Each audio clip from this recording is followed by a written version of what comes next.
நம்ம ஒருத்தரை உயிரை நினச்சி அவங்க தேவைகளை அத்தனையும் செய்வோம். அவங்க தான் லைஃப்னு நம்மக்கிட்ட இருக்கிற எல்லாமே அவங்களுக்கு தருவோம். எல்லாமே வாங்கி யூஸ் பண்ணுவாங்க. அவங்க தேவை முடிகிற வர தேவை முடிஞ்சதோ யோசிக்காமல் சொல்லுவாங்க, நான் உன்னை லவ் பண்ணலை, ஃப்ரெண்டாக பார்த்தேன்னு. கொஞ்ச நாளில் அவங்களே பிளாக் பண்ணிட்டும் போயிடுவாங்க.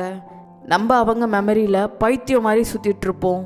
அவங்க அகெயின் நம்மக்கிட்ட சொன்ன அதே வார்த்தையை இன்னொருத்தர்கிட்ட சொல்லி அவங்க பாக்கெட்டை காலி பண்ண ஸ்டார்ட் பண்ணிடுவாங்க. உள்ள பெயின் தாங்காமல் ஃப்ரெண்ட்ஸ் கிட்ட போய் புலம்புனா, நான் ஸ்டார்டிங்கே சொன்னேனே நீ தான் கேட்கலன்னு சொல்லுவாங்க. இருக்கிற காயத்தில் இன்னும் ஈட்டியை எடுத்து குத்துற மாதிரி இருக்கும் அந்த வார்த்தைலாம். ஏமாந்துட்டு என்ன மாதிரி வர பர்சனுக்காக நான் அப்போ சொன்னலை நீ தான் கேட்கலன்னு சொல்லாதீங்க.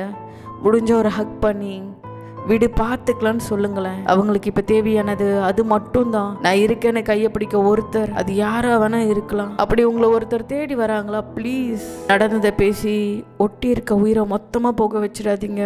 உயிர் இருந்தும் ஆல்ரெடி பணமாக தான் இருக்காங்க.